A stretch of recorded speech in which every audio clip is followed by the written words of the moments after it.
Hello respected ladies and gentleman. मैं हूं आपका होस्ट दर्शन और आप सबको डी राइटिंग वर्स में सुस्वागत है। बिना किसी देरी के आज हम हमारी टॉपिक पे ऊपर बात करते जाएंगे कि आज की कहानी यानी कि ये जो दास्तान है किस शख्स के बारे में है। इनके नाम लेने से पहले मैं आपको ये बयां करना चाहूँ कि आज की कहानी का मेन प्रोटैगनिस्ट एक भूत है, द घोस्ट।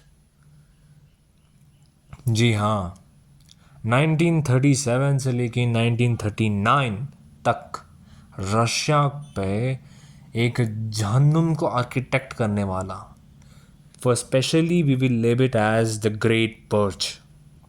मतलब एक ऐसी शख्स को, मतलब एक पूरे के पूरे एक मैसेकर, एक लोगों का मौत की घाट उतारना, या फिर कुछ भी कह सकते हैं, जैसे कि मतलब रैंडमली बल्क में अगर तुम एक बड़ा शहर को मारोगे, उसी को हम पर्ज कहते हैं अपनी पर्सनल डिज़ायर के लिए।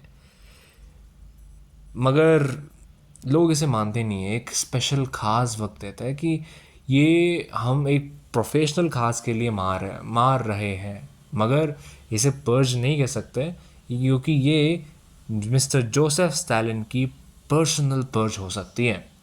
He eliminated millions of people for his own personal cause and a nasty malicious pleasure। मतलब एक ऐसा किसी के दुख या फिर किसी की कष्ट देख के जो खुशी मिलती है उसी को मलेशियस प्लेजर बोलते हैं। और उसी चीज़ को जोसेफ स्टालिन ने थी, जो रशिया के डिक्टेटर थे। हालांकि जोसेफ स्टालिन के बारे में हम किसी और वीडियो पे किसी और दिन बात करेंगे, मगर आज हम बात करने वाले जोसेफ स्टालिन के राइट हेंचमैन, मिलिए इनसे Mr Nikolai Ivanovich Yezhov. Mr Nikolai Ivanovich Yezhov भी कह सकते हैं।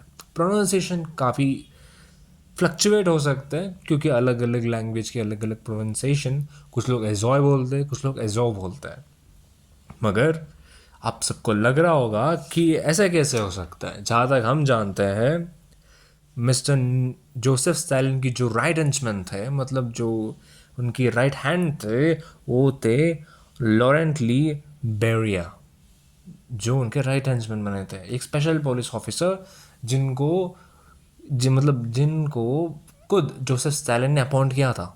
और ये जो शख्स के बारे में मैं आज बात कर रहा हूँ, इसका ना कोई नाम है, ना निशान है, ना तस्वीर है ऑफिशियल रिकॉर्ड्स में।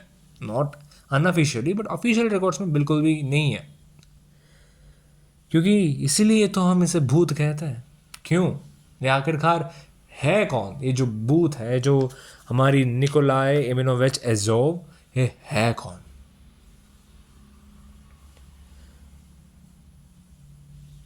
चलो फिर अभी ये कहानी को, मतलब मिस्टर निकोलाई इवानोविच एजोव की दास्तान को शुरू किया जाए। यही है उनकी एक ऐसी तस्वीर है, मतलब पेंटिंग भी कह सकते हैं, काफ़ी तस्वीर है जो आपको आने वाली वीडियो में दिख जाएगा, जो वो भूत का तस्वीर है। अब मिलिए इनसे जो वाकई on the record mister Stalin के राइट हैंड्समैन लॉरेंटली बेरिया के बारे में, और साथ बाजू में है हमारी ये पर्सनालिटी मिस्टर जोसेफ स्टालिन, जिसने पूरे रशिया को जहन्नुम के महसूस कराई थी अपनी ऑर्डर पे। एक ऐसी मलेशियस प्लेजर प्रोसेस करने वाला इंसान है। मगर इनका नाम ऑफिशियली ये नहीं कह सकते। वो सारे जो मैसेकर हुई थी, जो हत्याकांड हुए थे, उसका सीरियस अकाउंटेबिलिटी इन्हीं का हो सकता है, बट ऑफिशियली हम नहीं कह सकते बिकॉज इनके ऑफिसर्स ने किया है। किसके नाम पे? ये कि उन्होंने देश का विद्रोह किया, एंटी नेशनलिज्म, ऐसी काफ़ी चार्जेस पर लोगों को रैंडमली एग्जीक्यूट करते गए। एग्जीक्यूशन एग्जीक्यूशन एग्जीक्यूशन इतनी साइन कर दिया कि कुल मिलाकर सिर्फ वो जो शख्स था, हमारी बूथ ने जितनी साइन किया ना एग्जीक्यूशन को, वो कितनी परसेंट पता है? मतलब कितनी बल्क क्वांटिटी कहते पता है? 69 लाख पीपल्स की थी। मतलब overall 700,000 peoples were executed in 2 years of span in his office time. जो उनके ऑफिस टाइम लाइन था, तब ये सब हुई थी। तो ये सब जो महानीय व्यक्तियां हैं, तो ये महोदय सब NKVD से बिलोंग करते हैं। मतलब एक ऐसी पार्टी जिसका फुल फॉर्म होती है नॉर्दर्नवी कॉमिसरात न्यूट्रनविक डेल। शॉर्ट फॉर्म में हम इसे बुलाते हैं NKVD। एंड अभी अब शुरू करते हैं कि ग्रेट पर्स आखिरकार है क्या। तुम्हें पता है कि जब भी एक गवर्नमेंट फॉर्म होती है तो उसके खिलाफ बहुत सारे लोग खड़े हो जाते हैं उसको निकालने। चलो अब क्या होता है कि जब तुम एक बड़ी एम्पायर को संभालते हो तो फिर तुम्हारे एम्पायर में ही तुम्हारे विद्रोह करने वाले लोग रहते हैं, एंटी नेशनल्स के अंदर रहते हैं, टेररिस्ट रहते हैं। उनको एलिमिनेट करना ज़रूरी होता है because it was necessary to establish peace in our country. मगर मगर मगर मगर इसी नाम पे आप नॉर्मल सिविलियंस को मारोगे। एक आम इंसान या फिर एक बच्चा या फिर एक औरत जिसके ऊपर कोई चार्जेस नहीं है, झूठे कॉन्स्पिरेंसी फैलाकर उन सबको बल्क में एक गन शॉट में मारोगे तो फिर कैसा रहेगा। वही हुआ था। अभी शुरू करते हैं उस शख्स की दास्तान जो NKVD के डायरेक्टर हुआ करता था, मिस्टर निकोलाई इवानोविच एजोव। इनको पर्सनली अगर इनका क्यों हुआ था, क्यों ऐसा कोई शख्स था ही नहीं, सिर्फ ये 4.5 फीट की जो इंसान जो स्टालिन की छाती तक नहीं आता, इन्हीं को क्यों लिया गया, मैं आपको बताऊंगा। निकोलाई एजोव के पहले जेनरिक योद्धा जो वही NKVD के डायरेक्टर हुआ करते थे, जो आर्मी का चीफ भी थे, मगर इनके अंदर वो नहीं थी जो स्टालिन ढूंढ रहा था। मतलब इनको किसी को धमकाना या फिर बेवजह किसी को मारना बहुत हेसिटेशन फील होती थी। और ऐसे इंसान को लेके एक बड़ा डिक्टेटर क्या उखाड़ लेगा जो हमेशा लोगों के हृदय में डर बिठाना चाहता है, खौफ बिठाना चाहता है अपने बारे में। इसीलिए ऐसे ही चलते चलते उसकी NKVD के सारे ऑफिशियल्स को लिस्ट लेते हुए जो मुलाकात हुई थी, एक छोटी सी सॉफ्ट स्पोकन वाला इंसान थे वो, मिस्टर निकोलाई इवानोविच एजोव। बहुत ही सॉफ्ट स्पोकन थे एंड ऐसा लगता ही नहीं था कि इस इंसान के पास कोई क्रुएलिटी हो ही सकता है, मगर ये बाहर की दिखावा थी। अंदर इनके साथ भी एक ऐसी क्रुएलिटी थी, इनको लगता था कि ये पैटर्निज्म है, मगर नहीं, बिल्कुल भी नहीं, एक सैडिज्म थी। इनको बस लोगों को एग्जीक्यूट करना होती थी एक डर बिठाने के लिए। उनको लगता था कि अगर रैंडम लोगों को मारेंगे तो फिर पब्लिक के ऊपर हकीकत में ऐसी गलत काम करने से एक डर बिठा रहेगा। कितनी बेवकूफ़ी वाली बात थी है कि कॉन्स्पिरेसी में तुम लोगों को मारोगे ताकि हकीकत में कोई ऐसी कॉन्स्पिरेसी वाली चीज़ों को रियलिटी में कभी लोग आजमाए नहीं। सही बात है। पता नहीं किस लेवल की मैनिपुलेशन थी ये, हम जज नहीं कर सकते। फिलहाल किस टॉपिक को छोड़ते आगे चाहते हैं कि इस इंसान ने आखिरकार क्या क्या किया।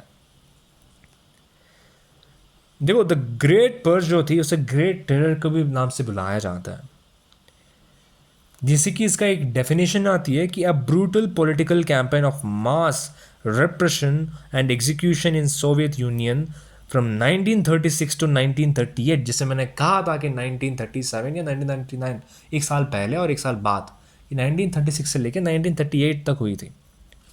और इसका पूरा का पूरा आर्किटेक्ट थे मिस्टर जोसेफ स्टालिन, मगर अनऑफिशियली थे। अब ऑफिशियली जो कहानी थी अब शुरू करते हैं। सो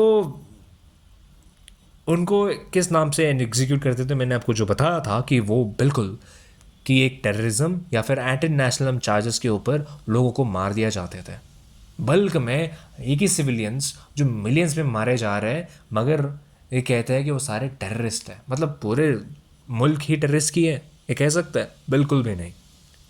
पर्पस कहती है, ये सच्ची पर्पस मैं बताऊंगा कि जोसेफ स्टालिन की एक ही पर्पस थी, वो थी एलिमिनेट देयर पॉलिटिकल राइवल्स। जो NKVD को अपोज कर रहे हैं उनको एलिमिनेट करना उनकी पर्पस थी। एंड द थिंग वाज किसी को भी पसंद नहीं था जोसेफ स्टालिन की ये डिक्टेटरशिप। वो चाहते थे कि लोग उसे इबादत करें और उसके लिए उसके जो जोसेफ स्टालिन के जो डर है उनके हृदय में रखें। क्यों? क्योंकि ये इंसान एक मलेशियस प्लेजर के पीछे भागा रहा है। किसी की बुरे वक्त को देख के हंसना, यही इसका फितरत है। ये जो फोटो में देख रहे हो कि ये जो है मिस्टर जोसेफ स्टालिन और निकोलाई वेजो की मुलाकात की एक फ़ोटो है, जिसमें उन्होंने पर्सनली ये कहा रहता है कि I want a very clear report of execution of our rivals. मगर इन्हीं चीज़ों को वो अपनी खुदा माने करते थे। कौन? एजोव। एजोव मिस्टर स्टालिन को खुदा माना करते थे, इसीलिए उनको इम्प्रेस करने के लिए झूठी मोटी कॉन्स्पिरेसीज को फैलाते फैलाते रैंडमली एग्जीक्यूशन ऑर्डर्स को साइन करते गए। एक हिस्टोरियन रॉबर्ट कॉन्क्वेस्ट की ये कहना है कि Stalin saw in Azov a man who could be the perfect tool, unthinking, unquestioning and utterly devoted। जी बिल्कुल, एजोव एक इतनी डिवोटेड था स्टालिन से कि वो जो कहे वो करता था। कि इनको मारना है, इतना लोगों को मार तो मार देता था, कोई सवाल नहीं कि इन्होंने क्या किया है। अगर स्टालिन ने कह दिया एंटी नेशनल से तो मार दो। इन्होंने कहा रैंडमली लोगों को मारो ताकि कॉफ बैठा रहा है, कोई गलत कदम नहीं उठाएगा तो मारो, यही होता था। एंड नेक्स्ट क्या हुई थी कि एजोव सिर्फ ऐसा नहीं था, सिर्फ वो रैंडमली नहीं मारता था, मगर इतू सी की अगर उनसे लग रहा है कि कुछ तो इतना सी डिफ़ॉल्ट लग रही है, वो उतनी डिफ़ॉल्ट को भी ये नहीं एंटरटेन नहीं करता थे। मगर ऐसा क्यों? ऐसे कैसे पता चल जाती थी? एजोव एक शातिर इंसान था, इंटेलिजेंट था, ब्रिलियंट था। वो अपनी एक नेटवर्क बना देते, हर एक स्ट्रीट, हर एक ऑफिस, हर एक फैक्ट्री में लोग अगर कुछ भी अपोजिट में कमेंट भी करे, इतनी भी स्वतंत्र नहीं थी उन्हें, इतनी फ्रीडम नहीं थी उन्हें। They didn't had a freedom to speak about any kind of negative talks and any kind of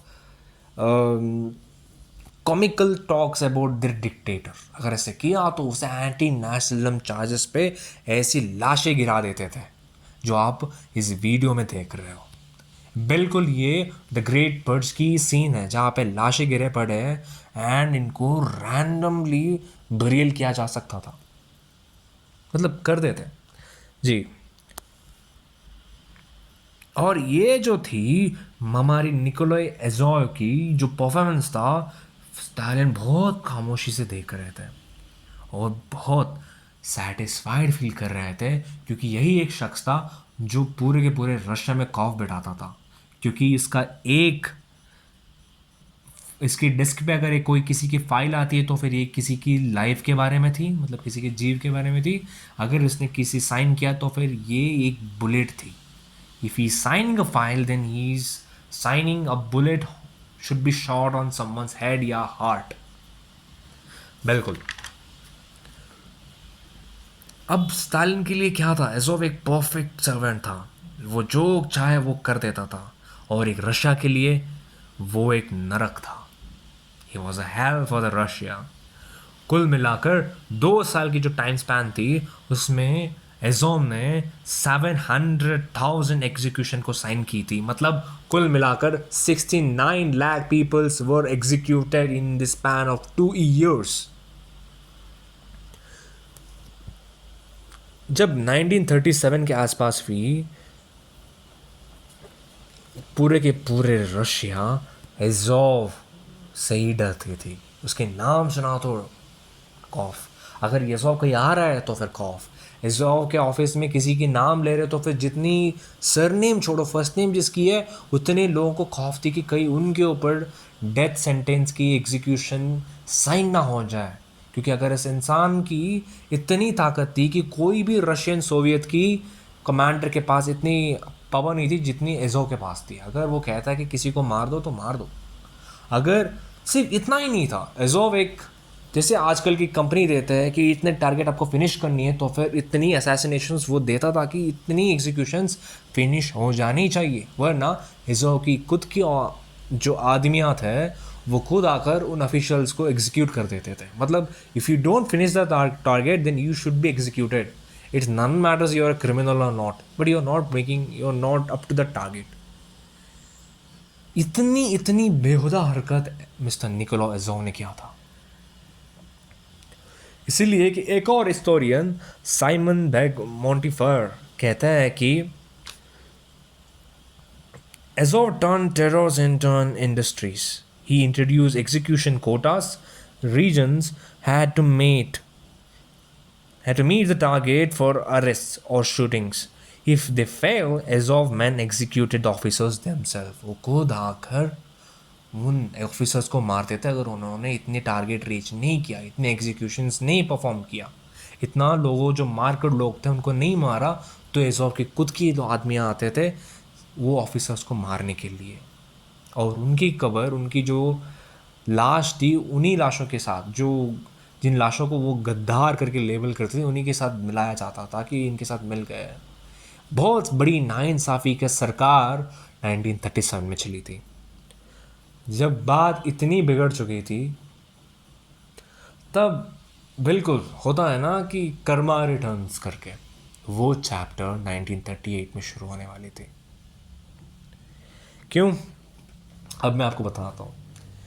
जो अपनी खिलौना, जो बच्चा हमेशा जो खिलौनों से खेलता है ना, उसे कभी कभी वो खिलौने पुराने होने पर उन पर इंटरेस्ट चली जाती है, वो नया खिलौनों को ढूंढता है।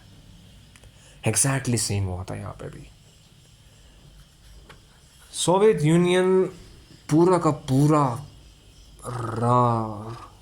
खून से लथपथ हो चुकी थी, इतनी इतनी कि पूरे स्ट्रीट्स में खून, लाशें गिर रहे हैं, एग्जीक्यूशंस परफॉर्म हो रहे हैं, इतनी इतनी अनोमलीज कि वहाँ पे सुकून से भरा माहौल बिल्कुल भी नहीं था।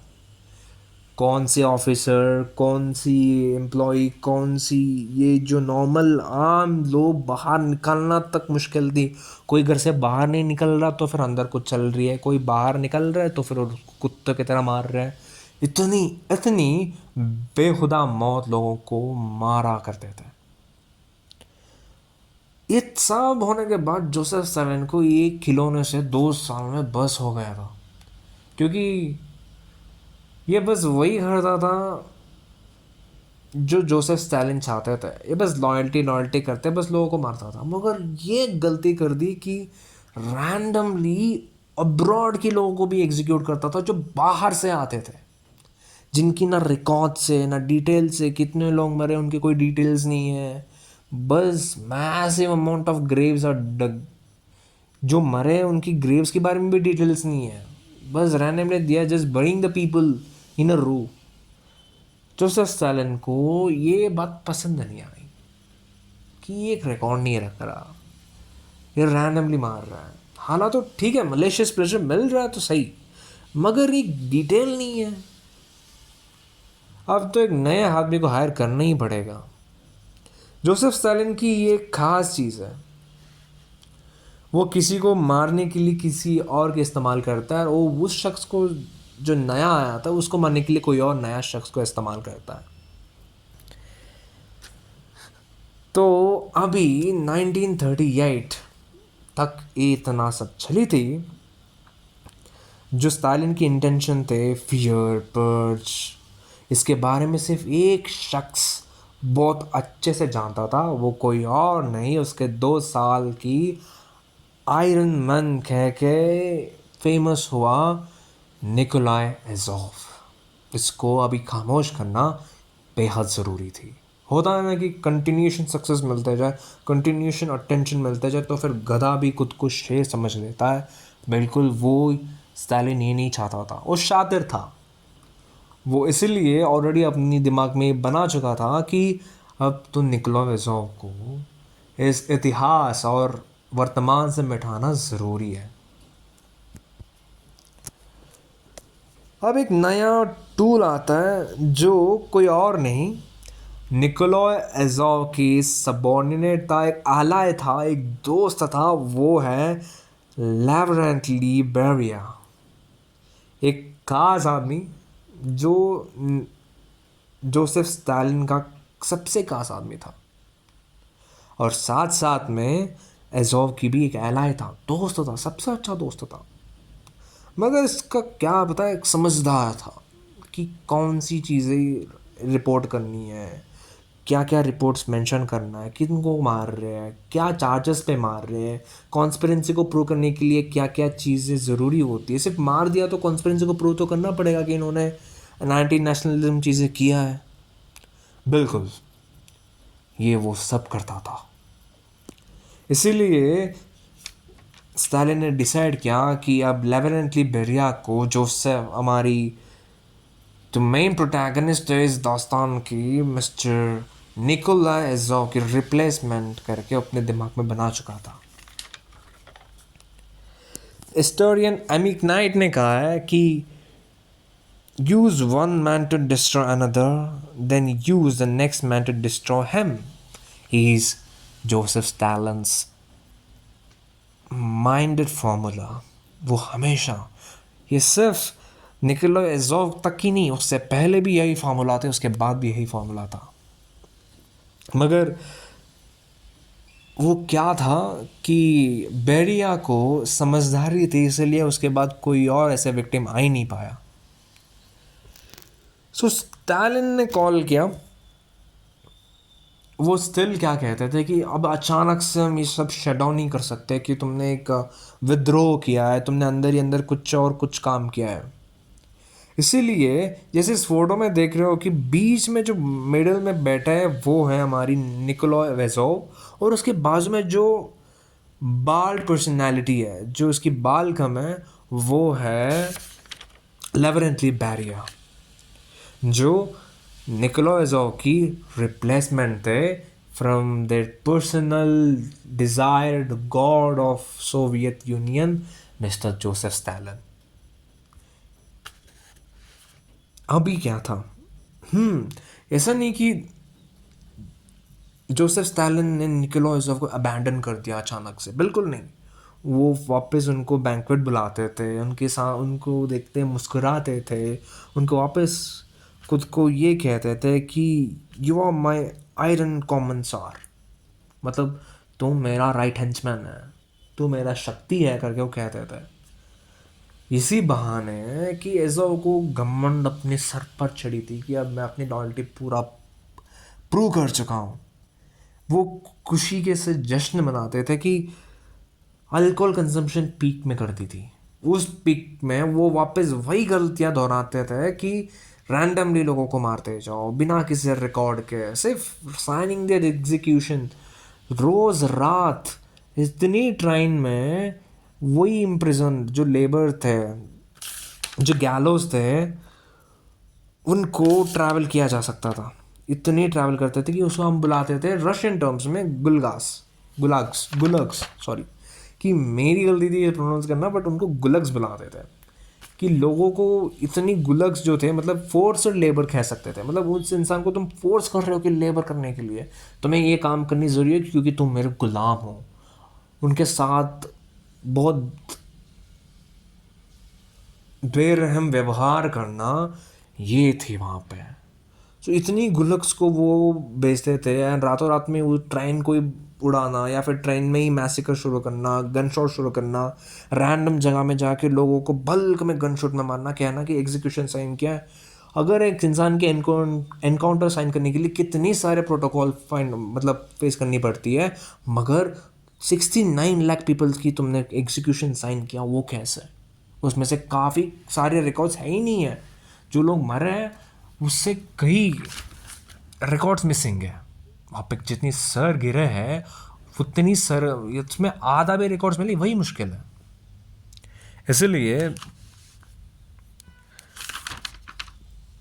इसीलिए एज़ोव को खामोश करना ज़रूरी थी। अब क्या कर सकता है कि बिल्कुल जोसेफ स्टालिन के पास कोई चारा था ही नहीं है। चारा था, बिल्कुल था, क्योंकि वो उनकी ओवर थिंकिंग थी कि कभी ना कभी एज़ोव उनके खिलाफ हो सकता है, या फिर वो बोर हो चुके थे इससे कि ये वही करता है, मारो, डिटेल्स रखो, मगर इसके साथ जो कॉन्सिक्वेंसेस एक डिक्टेटर को फॉलो करना पड़ रहा है, साथ साथ में सिर्फ अपनी लोगों को मारोगे तो फिर बाहर के लोगों से क्या लड़ोगे? और जंग छेड़नी है तो फिर क्यों वो काम कर रहे हो? जो बाहर से लोग आ रहे हैं उनको भी तुम ये कंसिडर करके मारो कि वो ट्रेटर्स है या फिर कोई स्पाइस है। बहुत सारे फीमेल्स को ऐसी स्पाइस की दर्जा दिया गई थी कि वो एक स्पाई के रूप में हमारी कंट्री आए हैं, मतलब रशिया आए हैं। एक मेंस को वापस वही स्पाइस के स्पाई स्पाई स्पाई एक वर्ड को लेके बहुत सारे फॉरेनर्स को भी असैसिनेट किया गया था।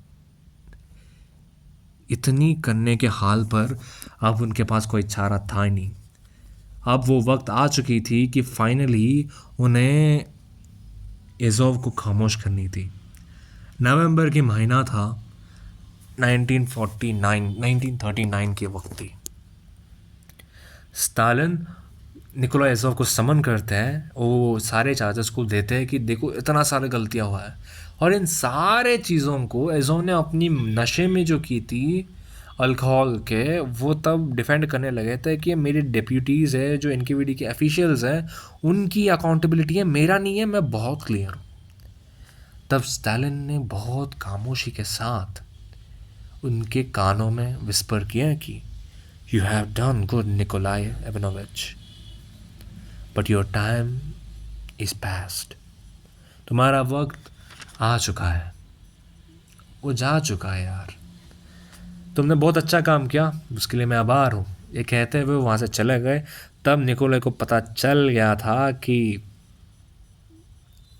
यहाँ पे अभी उसका एंड आने वाली थी।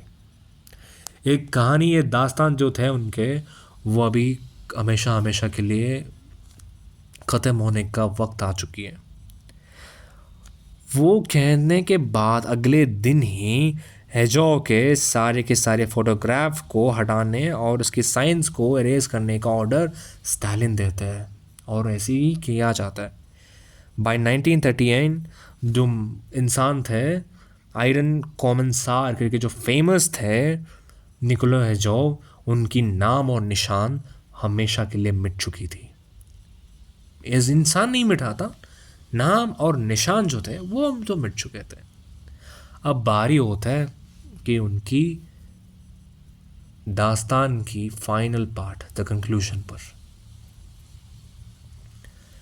निकोलाई एज़ोव इन सब ग्रेट पोस्ट के आर्किटेक्ट दोहराते हुए स्टालिन एक ऑर्डर इश्यू करते हैं कि उनकी सारी साइंस और उनकी सारी फ़ोटोग्राफ को इरेज कर दो। जिस फ़ोटो आप अभी स्क्रीन पे देख रहे हो, इन पे उनका फ़ोटो मौजूद है, मगर जो नेक्स्ट फ़ोटो अभी आने वाली है, आप बेशक देखना कि उनका फ़ोटो नहीं दिखेगी आपको।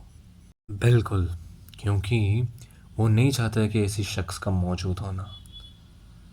अब वो अपने पुराने खिलौने से बहुत बोर हो चुके थे, इसलिए उन्होंने ऑर्डर दिया कि जो भी चार्जेस, जो भी एग्जीक्यूशंस उन्होंने साइन किया, वो सारे पेपर डिस्ट्रॉय होने चाहिए एंड उनके सारे साइंस जिस जगह पे वो सब एरेज हो जानी चाहिए। ऐसा कर दो कि निकोलाई हेजोव नाम के इंसान रशिया में कभी एग्जिस्ट ही नहीं करता था। और ये जो पिक आपने देख रहे हो, या नेक्स्ट पिक में जो आने वाली जो पिक है, उसमें उनकी फ़ोटो आपको नहीं दिखेगी। जो फ़ोटो है वो कस्टमाइज्ड है, जो उसी ज़माने में 1940 पे ये फ़ोटो बाहर आई थी, कि इसमें आप देख सकते हो कि निकोलाई हेजोव स्टालिन के बाजू नहीं दिख रहा है। It is completely customised. चलो ठीक है, इस कहानी की आखिरी, मतलब इस दास्तान की जो आखिरी पन्ना है वो पढ़ लेते हैं। वो क्या थी? अब ऐसी वक्त आ चुकी है कि उनके सारे नाम और निशान मुट चुकी है, और वो जो एग्जीक्यूशनर था वो खुद विक्टिम बन चुका है। निकोलाई एज़ोव की जो तरीके थे, तरकीब थे, उसी तरकीब को आजमाते हुए इंटरोगेशन को उन्होंने कंडक्ट किया। इतनी टॉर्चर दी कि वो सह नहीं पाए। वो रोज़ रात बेग करते थे कि he was pleading for his life, की हज़ारों कागज उन्होंने लिख दिया कि मुझे माफ़ी दे दो, मुझे एक जेनेटर की नौकरी क्यों नहीं, मैं कोई भी एक आम इंसान, ये मैं रशिया में नहीं रहूँगा, मैं यहाँ से चले जाऊँगा, मेरी नाम तक नहीं रहेगी, मैं हमेशा हमेशा के लिए चले जाऊँगा, मुझे बस छोड़ दो। इतनी प्लीड करने के बाद, इतनी लेटर लिखने के बाद, एक भी जवाब जोसेफ स्टालिन से नहीं आई।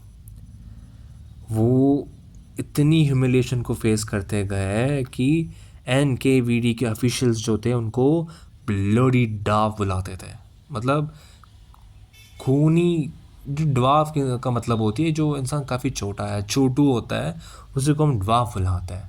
तो वो उनको एक लेवल से बुलाते थे, the bloody dwarf of Joseph Stalin.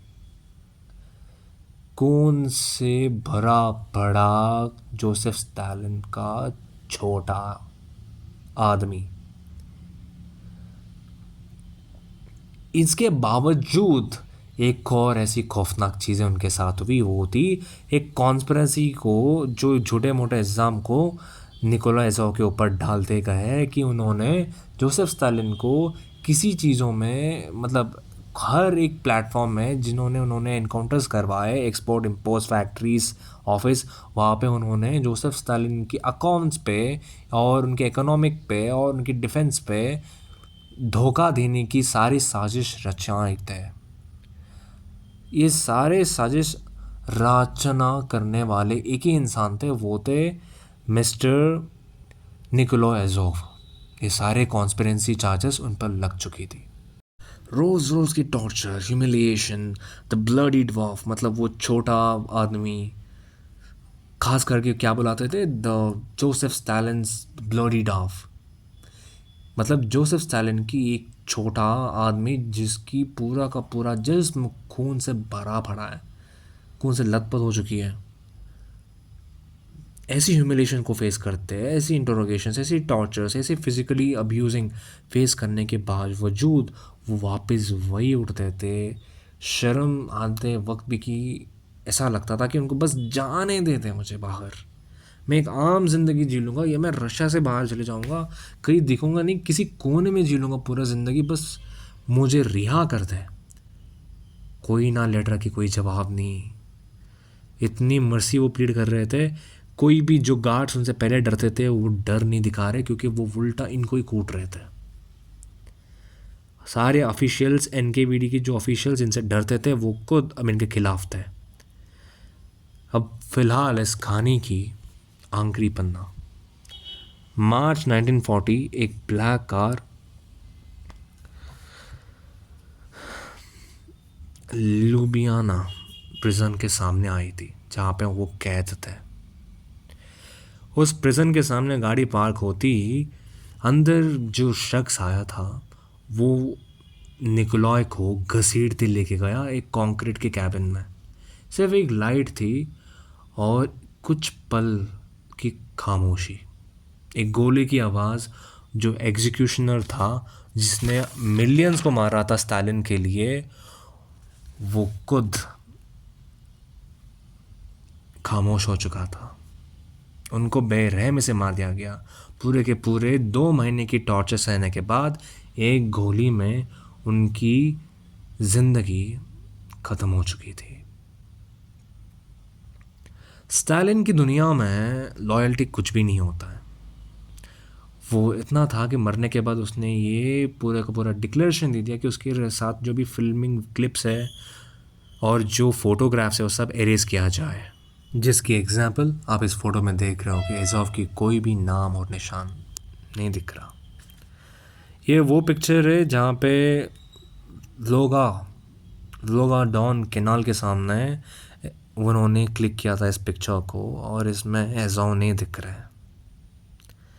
और खुद स्टालिन को 1953 में स्ट्रोक की वजह से मरना पड़ा। जैसे करनी वैसे भरनी, पूरी ज़िंदगी खामोशी, बेड रिटर्न होने के बाद वो गुजर गए। इसीलिए कहते हैं कि कर्मा रिटर्न्स।